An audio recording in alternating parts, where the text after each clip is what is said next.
नमस्कार मंडळी, मी आलेले आहे शेतात. तर म्हटलं चला तुमच्याबरोबर आमच्या शेतामधलं काश्मीर कसं असतं, जम्मू काश्मीरचं वातावरण कसं असतं ते आपण तुमच्याबरोबर शेअर करावं. तर आमच्या शेतकऱ्याचं हे काश्मीर तुम्हाला आवडतंय का हे दाखवावं. तर चला मंडळी, तुम्हाला मी आज शेतामध्ये मस्त असं डाळिंब दाखवणार आहे की किती छान आले बघा. किती मस्त आणि किती छान हे डाळिंबाची शेती आहे. आणि खूप छान वाटतं बरं का असं आपल्या शेतामध्ये फिरायला. शेतामधलं वातावरण एक नंबर झालेले, डाळिंब सुद्धा एक नंबर आहे आणि वातावरण सुद्धा खूप छान झालेले. मी म्हटलं चला तुम्हाला दाखवते आज डाळिंबाची साईज, कलर किती छान आलेला आहे. हे बघा, पाहू शकता तुम्ही हे डाळिंब किती छान आलेले बघा. ही अशी मस्त आपली बाग खूप लांबपर्यंत दिसत असेल तुम्हाला. तुम्हाला जर आमच्या असे शेताकडचे ब्लॉग पाहायला आवडत असतील तर नक्कीच आपल्या चॅनलला लाईक करून सबस्क्राईब नक्की करा आणि गावाकडची व्हिडिओ पाहायला नक्कीच विसरू नका. तुम्हाला आज मी शेतामध्ये घेऊन आले, म्हणलं चला मी तर रोज शेतात येत असते व तुमच्याबरोबर हे डेलीचं रुटीन शेअर करावं आणि शेतकऱ्याची शेती दाखवावी. लाल भडक अशी डाळिंब झालेली आहेत, किती छान आलेले आहेत बघा. डाळिंबाबरोबर तुम्हाला मी काही भाज्या पण दाखवणार आहे. तोपर्यंत तुम्ही लाईक करून घ्या, सबस्क्राईब करून घ्या. नुसतं डाळिंबच नाही दाखवणार आहे. ते चला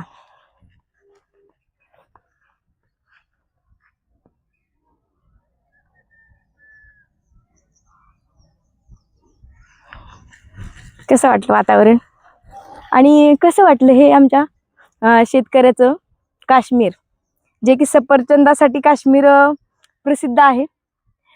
पण आमचं शेतकऱ्याचं काश्मीर हे असंच असतं बरं का. तुम्ही पाहू शकता हे बघा, काश्मीरपेक्षा सुद्धा भारी वाटते.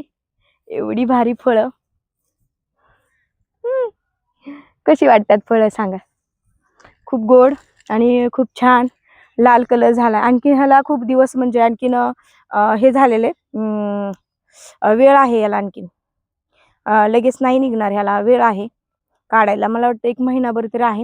हे जे आणखीन साईज व्हायची आहे, तुम्हाला तर इकडे दिसत असेल या साईजमध्ये खूप मोठी साईज असं वाटत असेल तुम्हाला, पण नाही मंडळी, ह्याच्यापेक्षा सुद्धा आणखीन साईज मोठी होणार आहे.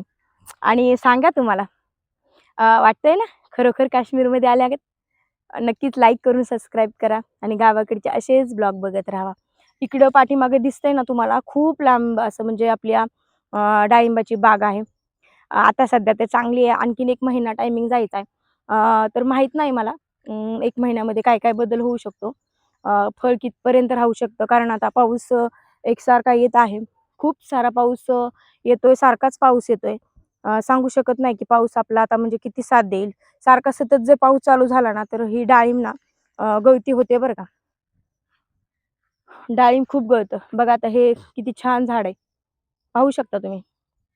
हे झाड गच्च भरलेलं झाड आहे. हेच नाही, सगळी झाडं गच्च भरलेली आता. किती छान आणि किती मस्त मस्त वाटतं माहितीये.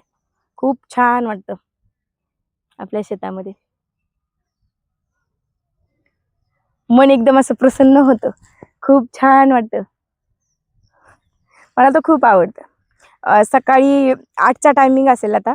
मी 8 वाजता शेतामध्ये आले, कारण ह्या डाळिंबाच्या बुड्या काढायच्या आहेत, बुडके. कारण त्याच्या त्या कवळ्या फांद्या फुटलेल्या असतात ना, ते काढायचे असतात. त्याने काढल्याने काय होतं, ज्यावेळेस आपण खतं घालतो ना तर ते खतं त्या झाडाला म्हणजे हे होत नाही. म्हणून काय झाले, ते बुड्या काढण्यासाठी आपण आलेलो आहोत. ही एवढी साईज दिसते ना, तुम्हाला वाटत असेल की हे डाळिंब पिकलेले, पण नाही मंडळी. हे डाळिंब अजिबात सुद्धा पिकलेलं नाही. ह्याला जवळ-जवळ मला वाटतं दीड, 1 महिना, सव्वा महिन्याच्या आसपास 40-42 दिवस लागणार आहेत हे पूर्ण पिकण्यासाठी. हे आणखीन खूप कच्चं आहे आणि आता ना साईज खूप वाढायला लागली आहे बघा डाळिंबाची. जसं की काय होतं ना, पाऊस यायला सुरुवात होतो ना त्यावेळेस अशी साईज वाढते बघा. हे पाहू शकता. हे बघा.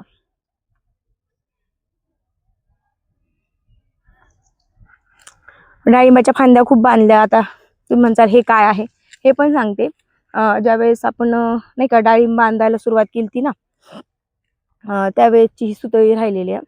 तर ह्याने ना अशा फांद्या बांधायच्या असतात. हे फांद्या दिसतात तुम्हाला बांधलेल्या, ह्या कशासाठी बांधायच्या असतात माहिती आहे? हे खूप सारं फळ आलेले तर ते खाली येतं, असं म्हणजे फांदी मोडते म्हणून हे बांधलं जातं.